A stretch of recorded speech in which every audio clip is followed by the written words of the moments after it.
Velkommen alle sammen! Tattoos and the Viking Norse type culture have grown to be almost synonymous these days.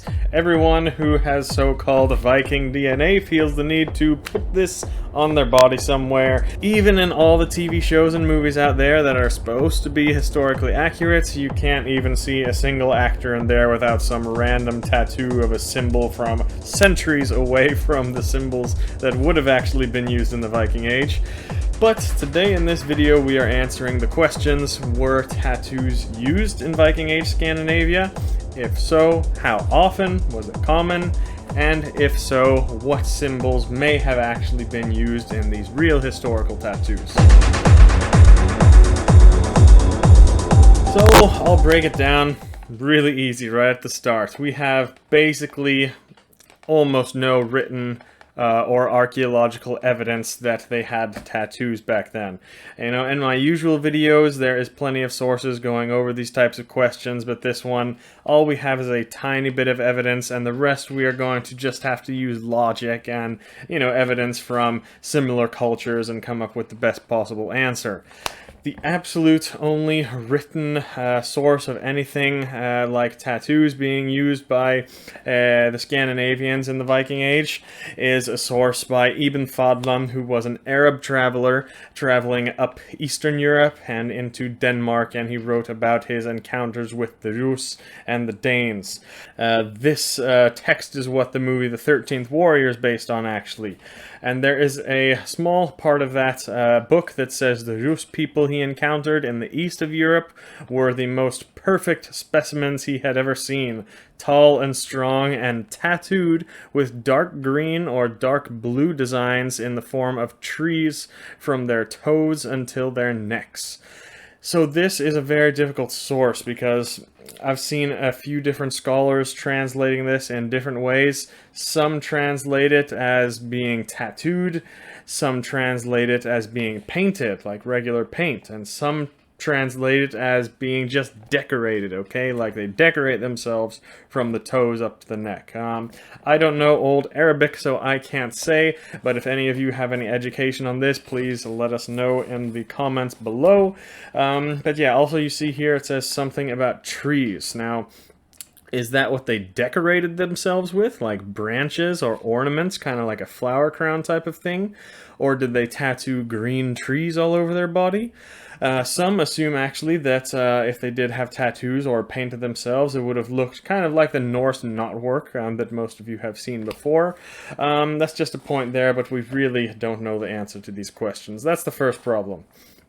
Second problem is that these people he was talking about were the Rus. They were not the Vikings of Scandinavia, but the Rus were basically Swedes who had settled in the east of Europe. And although they were always very connected to their kin in Scandinavia, some of them were many generations since they had migrated from there, and they had basically formed into their own culture, especially by the time Ibn Fadlan wrote this in the early to mid 900s. And it also seems like the Rus that Ibn Fadlan was writing about, they had gone way off the deep end, okay? He documented some other practices that they did and other aspects of the Rus culture that seem very far removed from their, you know, somewhat distant cousins in Scandinavia at the time. Some of their practices are quite disturbing, actually. I won't go into it all, but there is a book here. I carry that on my shop if you would like to read that one for some more. It is a really good read, but what I want you guys to think about the Rus as, and this source, think of the Rus as a quite brutal, lawless bunch of people, raiders who left Scandinavia for the east of Europe, and they did pretty much whatever the hell they wanted there, okay? Now this is what the very early Viking Age was everywhere in Europe, pretty much, but especially Eastern Europe. In the early 800s, the Vikings raided mercilessly. They raided wherever the hell. Bands of men went out raiding wherever. Quite brutal, the stories that we hear from the early Viking Age. Now, this happened everywhere, but in the north and in the west of Europe, they had brutal Vikings in the early Viking Age, but eventually some law and order was brought into these regions, like the Norwegian king Harald Fairhair, for example, who put an end to most of the raiding, and he annexed part of the Orkneys and Faroe Islands, where most of these outlaw bands of Vikings were raiding from. The Danish kings were the same thing, and especially for the Vikings that settled in England or France or Frisia and places like that, they were kind of forced by the ruling powers to behave a bit. They still raided, of course. The Vikings raided forever until the end of the Viking Age, but they definitely toned down their brutality and their raiding.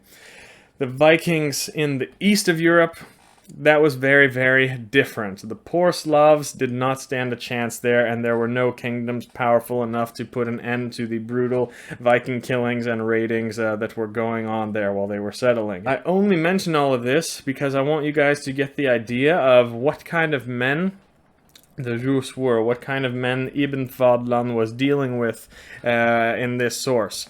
They were raiders and outlaws who had been in the east of Europe for maybe 4 or 5 generations, and they were pretty much free to do whatever they wanted, and no one was strong enough. There was no, like, top governing kingdom or power to stop them. So you can see how their attitude on tattoos and other things that might not have been socially acceptable in Scandinavia, you can see how different that might have been. And I say this because as far as the Scandinavian sources go, and any other source from the time period for that matter, we have nothing, absolutely zero mentions of tattoos or any suggestions that they even used tattoos. And tens of thousands of pages of recorded history from the time.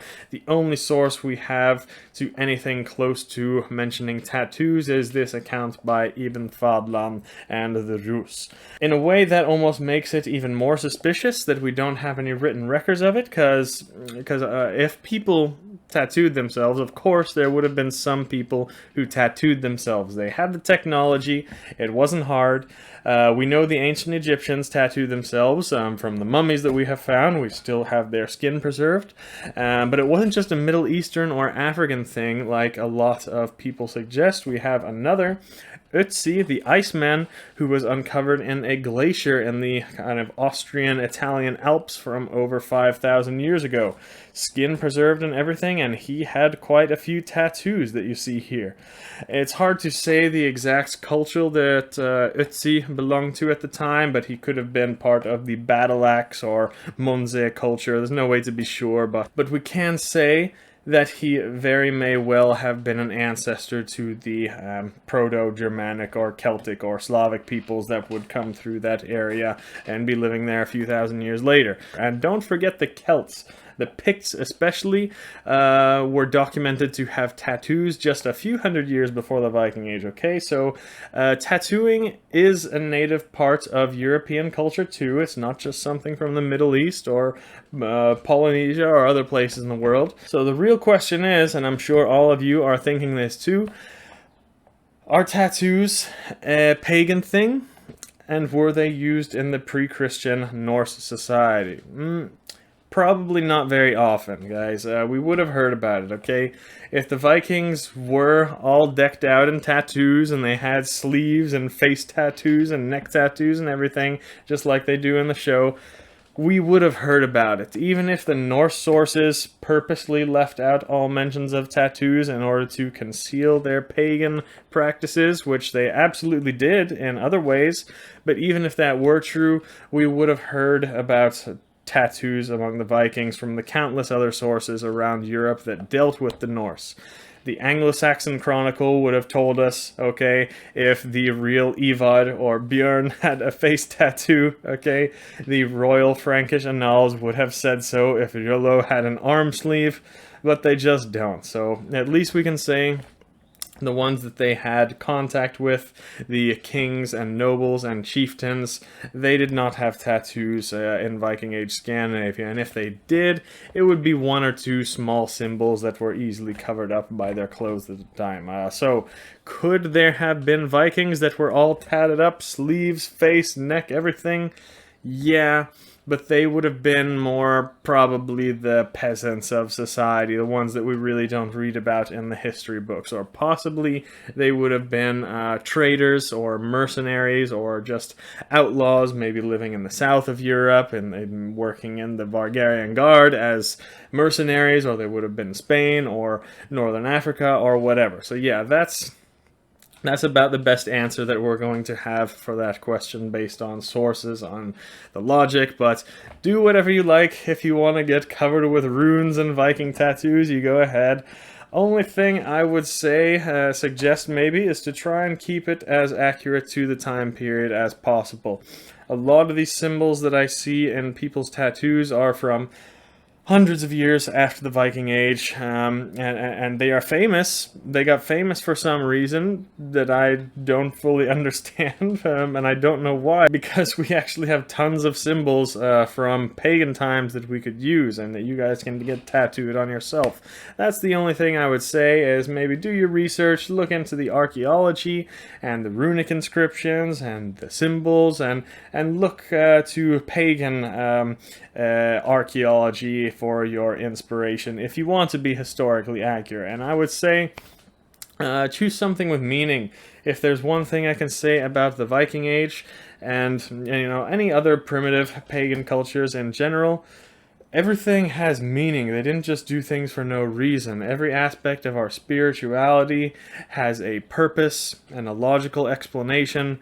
They wouldn't have just gotten a tattoo because it's pretty and they want to look cool, okay? They would have had some kind of purpose or reason to it. So do your research and pick the perfect one for your purpose, what you want, and that's what I help most people on our Patreon with, actually. That's probably the question I get asked the most, and I'm happy to help out with any ideas or symbols that I could recommend for you depending on what your purpose is. So that's about it. Do I have any tattoos? No, not yet. I will probably get some, that have a very specific meaning, but I would make it something that could be easily covered up by my cape or my robes, just like the Viking chieftains and nobles would have done. But that's just me. How about you guys? Any tattoos? Any ones that you like? What's the symbolism? Let us all know. Vi ses nästa gång.